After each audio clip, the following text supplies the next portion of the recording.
Amém, amados irmãos. Louvado seja o nome do Senhor. Que bom que chegou essa hora, né? Que bom que chegou esse tempo. Creio que muitos aqui estiveram durante toda a semana numa expectativa para que isso viesse a acontecer. Então nós abrimos a nossa semana diante da mesa do Senhor, diante da mesa que é dele, fazendo memória do nosso Deus. Afinal, quero trazer à memória aquilo que me dá esperança. E muitas vezes o que tem vindo à nossa memória não é o que nos dá esperança, né? Então que bom quando nós temos esse discernimento de que os nossos pensamentos, eles têm tanta força, tanto positivamente quanto negativamente. Mas quero trazer à memória. Então o Senhor Jesus disse assim: fazer isto em memória de mim. E é chegada a hora. Chegou a hora. Vamos abrir em João, Evangelho de João, no capítulo 2.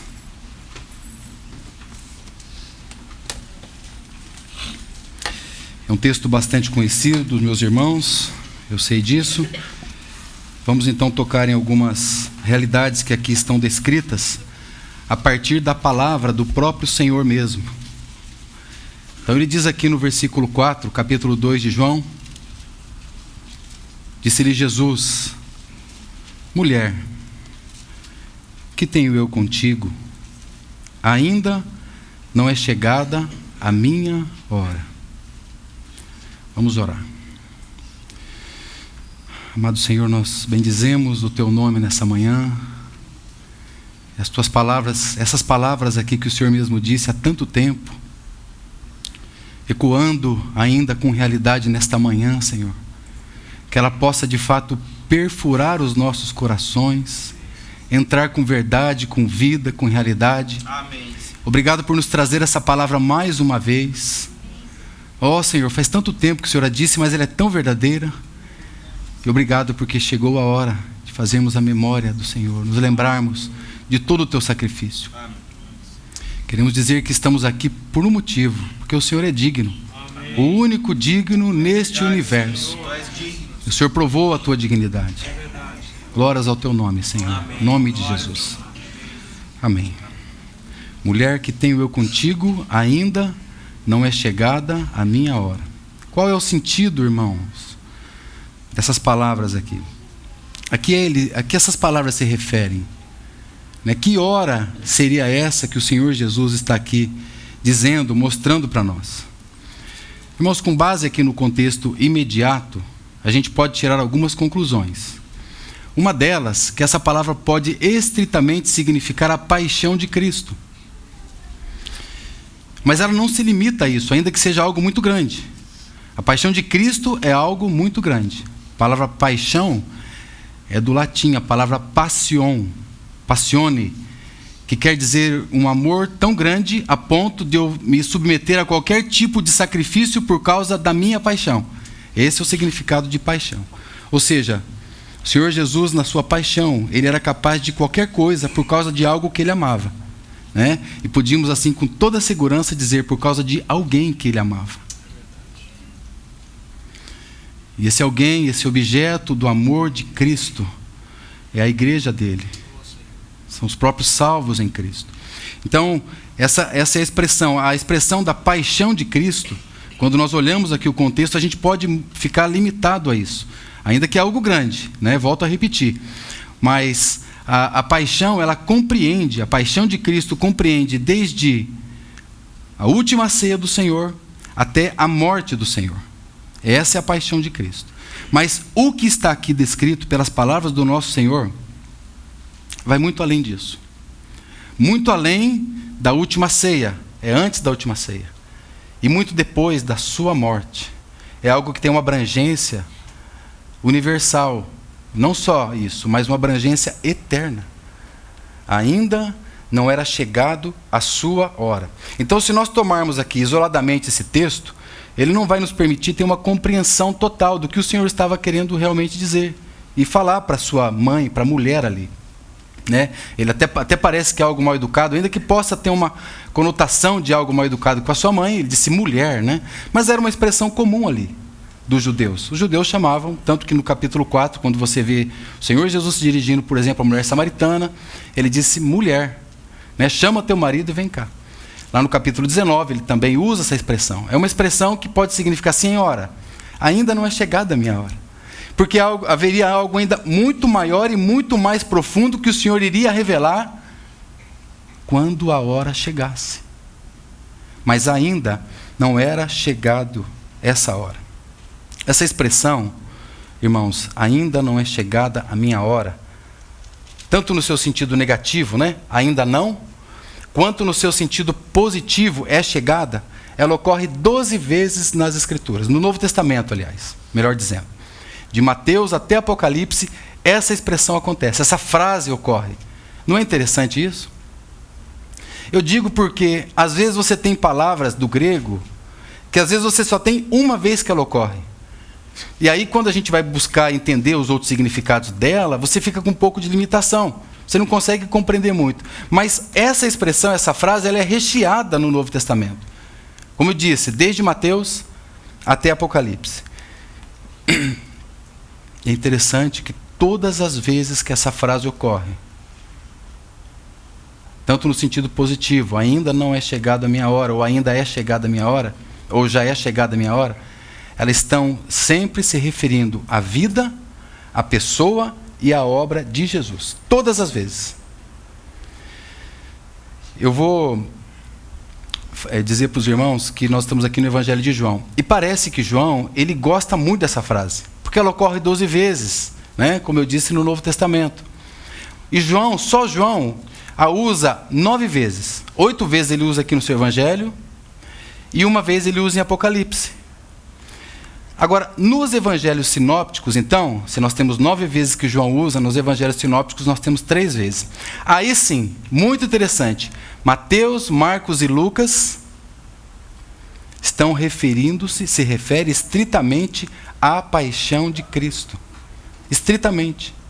Por exemplo, Lucas, quando vai usar essa frase, dentro da cronologia, a primeira vez que ela aparece, não é a primeira ocorrência, a primeira ocorrência está em Mateus. Mas dentro da cronologia, Lucas vai usar pela primeira vez. E ele usa lá no capítulo 22, vocês conhecem. Porque diz que, e tendo chegado a hora, ali era a última ceia, pôs-se Jesus à mesa com os seus apóstolos. Dentro da cronologia, é a primeira vez que aparece. Tendo chegado a hora. É interessante que aí Jesus vem dizer imediatamente, né, a partir da narração de Lucas, as palavras do Senhor dizem assim: eu desejei muito comer convosco essa Páscoa. Então vocês veem? Nós estamos aqui porque foi o Senhor que desejou muito que você estivesse aqui.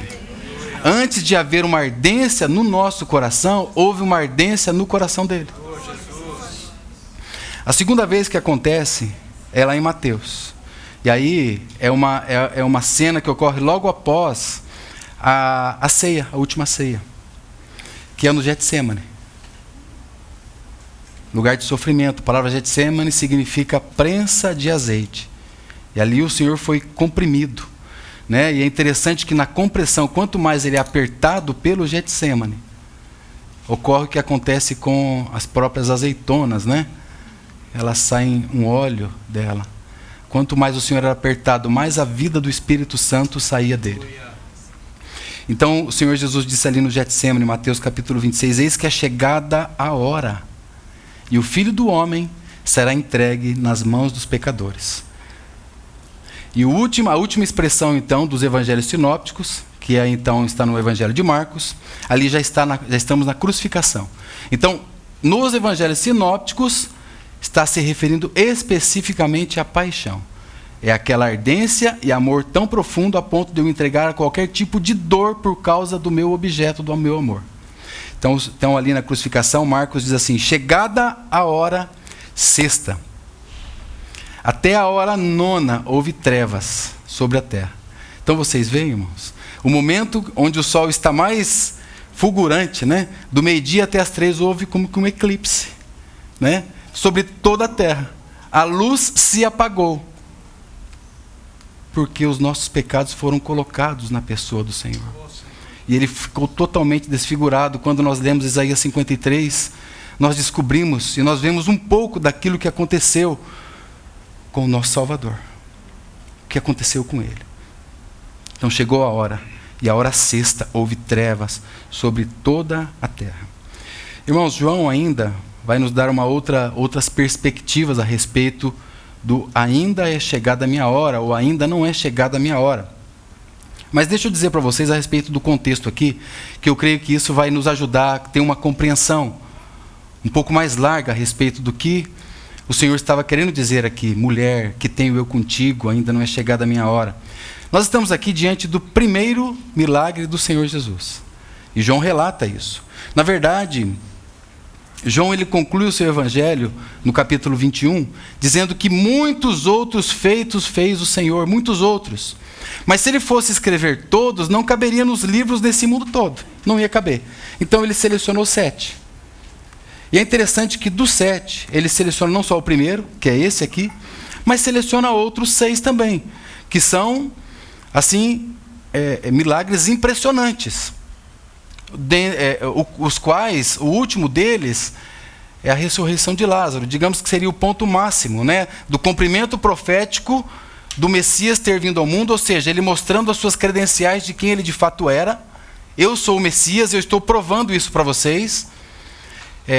Termina então com a ressurreição do seu amigo Lázaro, aquele a quem ele amava. Agora, pode achar interessante, eu também acho, e fiquei pensando sobre isso, e quando estava meditando nesses textos, me clareou um pouco mais, talvez, o fato de que, por que o Senhor fez o primeiro milagre nesse contexto? Por que ele fez o milagre numa festa de casamento? Irmãos, não era algo tão público, tão notório, algo que poderia ser visto e as pessoas, as multidões iriam aplaudi-lo de pé. Não era. Era uma festa comum de casamento, não era essas festas como acontece hoje, de 300, 200, 500 pessoas, não é. É uma festa que você não contratava, né? Eles se reuniam para celebrar, para fazer aquela celebração. Né? Maria provavelmente tinha alguma preeminência ali, porque ela se preocupa que acabou o vinho. Né? Vocês conhecem o contexto. E o Senhor Jesus escolheu ali para fazer esse milagre. E não só isso, transformar água em vinho. Então ele não começou ressuscitando Lázaro, que poderia ser um feito extraordinário. Ele não começou curando um paralítico, um coxo. Ele não começou transformando água, pães, multiplicando os pães. Ele não começou multiplicando os peixes. Ele não andou sobre as águas preliminarmente. Não, ele começou aqui. Por quê, irmãos? Ele está restaurando aqui. Os irmãos se lembram que em Gênesis, lá no capítulo 3, o pecado entrou no mundo. A palavra de Deus diz que assim como por um só homem entrou o pecado no mundo, e pelo pecado a morte, assim também a morte passou a todos os homens, por isso que todos pecaram. Então ele começa restaurando. Porque a partir de um homem, o pecado foi para toda a humanidade. E a partir de um homem, o pecado também entrou na família. O pecado também entrou num casamento. O pecado também entrou num casal. Vocês entendem? Ele não começa seu ministério de uma maneira diferente. Ele começa seu ministério restaurando aquilo que o homem, o primeiro homem, havia perdido lá no Éden. E aí então, provavelmente, Maria estava empolgada, né, e disse assim, acabou o vinho. Então, ou seja, agora o Senhor pode restaurar. Porque lá em Gênesis, também no capítulo 3, vocês se lembram que havia uma profecia, que da semente da mulher viria o descendente que iria pisar na cabeça da serpente. Da semente da mulher. Mulher, que tenho eu contigo? Ainda não é chegada a minha hora. Ainda não era chegada, irmãos, a sua hora. O vinho aqui tinha acabado, e isso nos remete, sem dúvida nenhuma, ao fato de que o nosso nascimento natural, ele é tão necessitado de coisas do mundo para que a gente esteja feliz, não é? O vinho representa alegria. Tem um provérbio judaico que diz que sem vinho não tem alegria. Então isso já era algo comum na sua cultura. E quando acaba o vinho, é sinal de que acabou a alegria. O fato é que o Senhor estava dizendo aqui, para nós, o segundo vinho é melhor. O vinho que eu vou multiplicar, que eu vou transformar, é melhor. Você não precisará mais das alegrias do passado. O seu casamento ele pode ser restaurado a partir do momento em que não só Jesus é convidado, porque isso é o que está aqui no versículo 2. É o que fez toda a diferença aqui nesse contexto. Por que houve um milagre? Porque Jesus foi convidado. Seria impossível acontecer um milagre se Jesus não fosse convidado. E aqui ele está mostrando as suas credenciais. Eu sou Deus. Aliás, essa é a tônica do Evangelho de João. Então, irmãos, sem o segundo vinho, sem a segunda vida em Cristo, e no reino de Deus, o vinho é o derramamento do sangue de Cristo, não há alegria genuína, verdadeira. Nós precisaremos sempre estar buscando as coisas, e mais coisas, e mais coisas. Isso nunca mais terá fim, para que eu tenha um pouco de alegria. E o mundo vive em torno da alegria. Agora, os salvos em Cristo vivem em torno de Cristo. Porque Hebreus vai dizer que ele foi ungido com óleo de alegria. Então, quando nós temos Cristo, nós temos tudo. Muito mais do que aos seus companheiros. Mas, irmãos, ainda não era chegada a sua hora. Ele ainda precisaria estar com Nicodemos. Ainda era necessário ele passar por Samaria. Era necessário passar por Samaria, se encontrar com a mulher ali no poço de Jacó. Ele ainda iria curar o filho do oficial do rei. Ele ainda ia curar o paralítico. Ele ainda ia curar o cego de nascença. Ele ainda ia ressuscitar Lázaro. Ainda não era chegada a sua hora. Irmãos, virem comigo 2 páginas aqui, capítulo 7. E ainda eu quero mostrar algo a respeito da ótica de João. João ainda está dizendo que ainda não era chegada a sua hora. Vou mostrar 2 textos para os irmãos. Capítulo 7, versículo 30, diz assim: procuravam, pois, prendê-lo, mas ninguém lançou mão dele. Por quê? Porque ainda não era chegada a sua hora. Outro texto, vira uma página, capítulo 8, versículo 20. Diz assim: essas palavras disse Jesus no lugar do tesouro, ensinando no templo, e ninguém o prendeu. Por quê? Porque ainda não era chegada a sua hora. Irmãos, essa prisão que João está dizendo aqui, esse relato, esses 2 relatos que João mostra para nós que eles estavam tentando prendê-lo, mas ainda não era chegada a sua hora, era a prisão para a morte. Não era para outra coisa. E não era só a prisão para a morte, não é como que fosse uma pena de morte de um inocente, mas era a prisão da pior morte que existia na época. Somente os piores homens, delinquentes, assassinos, estupradores, somente os piores eram crucificados dessa maneira, eram mortos dessa maneira. Os piores criminosos. Eu quero lembrar os irmãos que ele ficou ali por horas, pendurado naquele madeiro.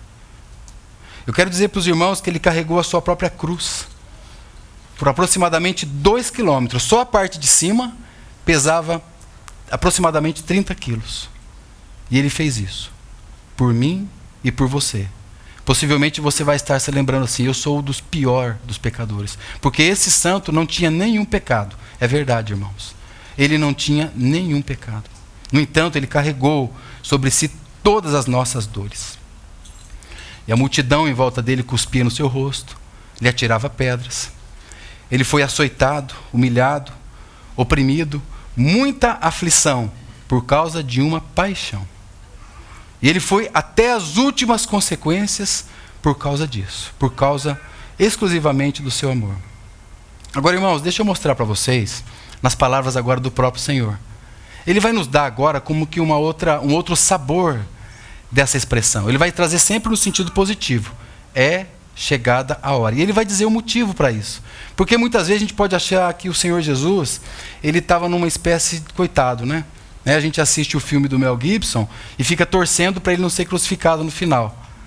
Mas, irmão, a sua crucificação, a sua morte é o que traz para nós a grande alegria. Então, isso foi agrado do Pai. Na verdade, isso já havia sido acordado desde a eternidade na Trindade Santa. A palavra de Deus diz que o Cordeiro foi imolado antes da fundação do mundo.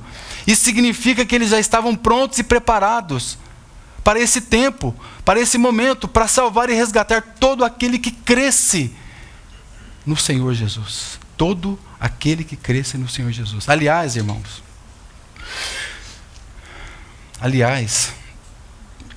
o pecado não pegou Deus desprevenido, despreparado. A gente pode imaginar, poxa, se Deus sabe todas as coisas e sabia que o homem ia pecar lá em Gênesis 3, por que Deus criou o homem? Irmãos, a palavra de Deus diz que todas as coisas cooperam juntamente para o bem daqueles que amam a Deus. Todas as coisas cooperam. E é estranho a gente falar que até o pecado poderia cooperar. Mas, irmãos, você jamais ia conhecer a profundidade do amor e da graça de Deus se não houvesse o pecado. Você nunca conheceria o Senhor Jesus Salvador que morreria por você a despeito da feiura do seu pecado, se não tivesse pecado. Você teria Ele como Deus, você teria Ele como o maior, você teria Ele como soberano, mas você não conheceria esse lado que Ele é capaz de perdoar, apesar das ofensas que você provocou para Ele, provocou para Deus, porque todo pecado é contra Deus. Mas hoje você conhece que o Senhor, Ele te ama, apesar disso. A despeito disso. Então hoje você pode dizer, eu conheço que o meu Deus é misericordioso mesmo. Porque morrer por alguém que... amar alguém que é digno de ser amado, que recompensa nós temos? Mas o Senhor nos amou, apesar de nós mesmos. Então essa é uma profundidade do amor de Deus. Vire comigo 2 páginas, a partir do capítulo 12, o Senhor Jesus vai dizer, agora é chegada. Agora é chegado. Capítulo 12, versículo 23. E Jesus lhes respondeu dizendo, é chegada a hora em que o Filho do Homem há de ser glorificado. Viu isso? Vocês estão vendo? Chegou a hora do Filho do Homem ser glorificado. Então há algo extremamente positivo aqui, principalmente ao coração do Senhor. Vire outra página, capítulo 13, versículo 1.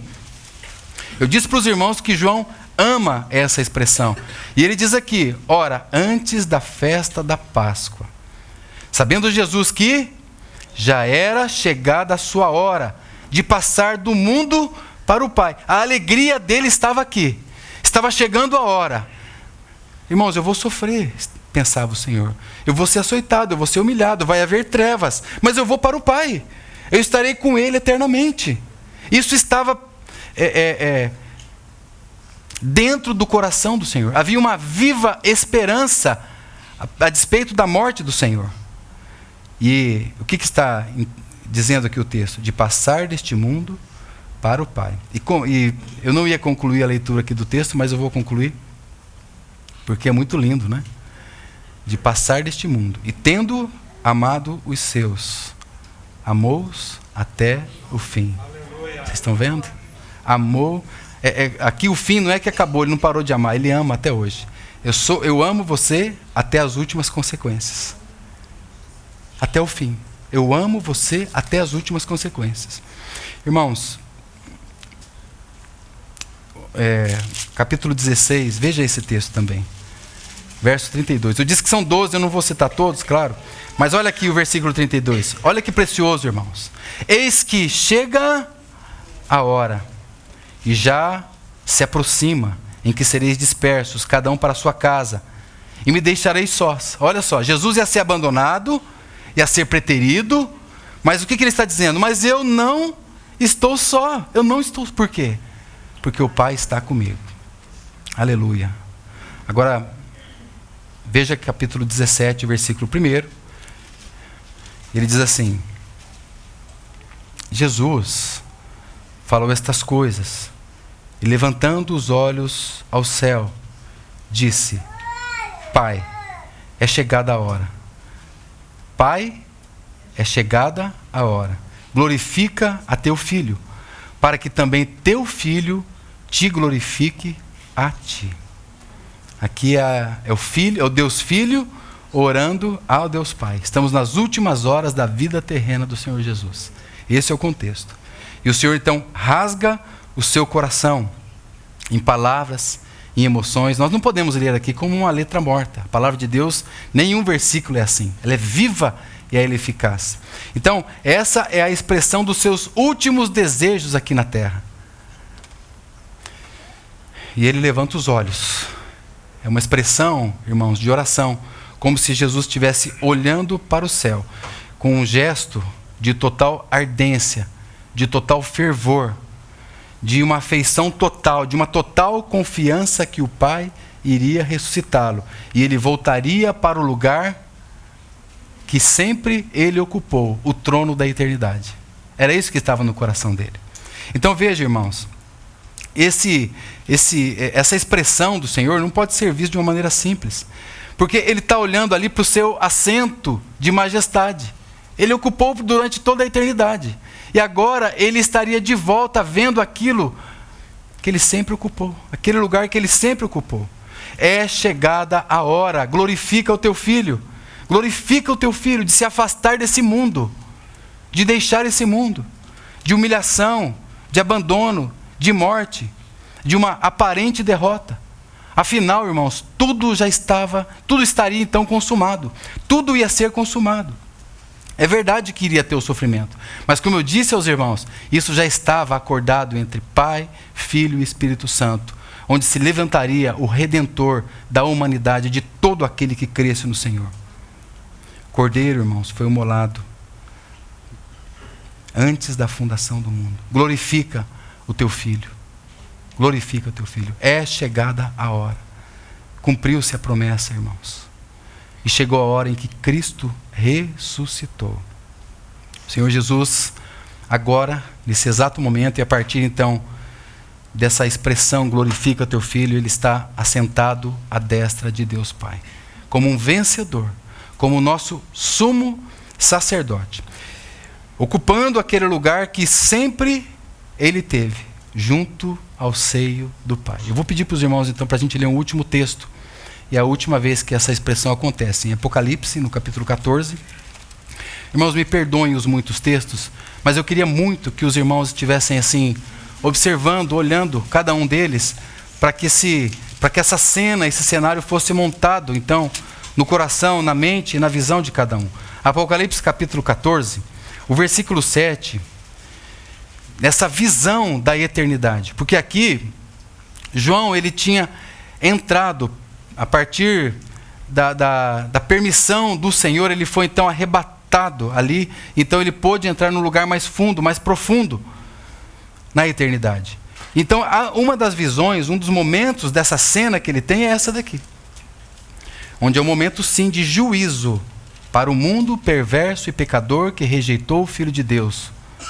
Mas, por outro lado, de alegria a todo aquele que o recebeu.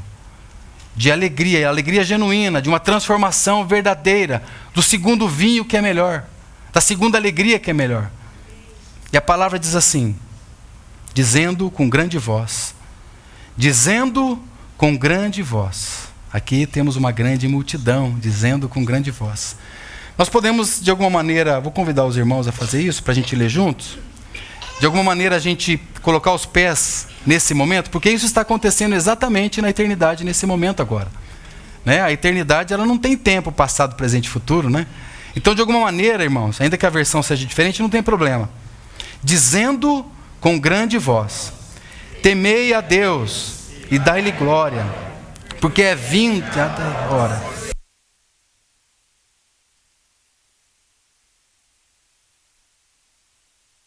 As fontes das águas. Aleluia!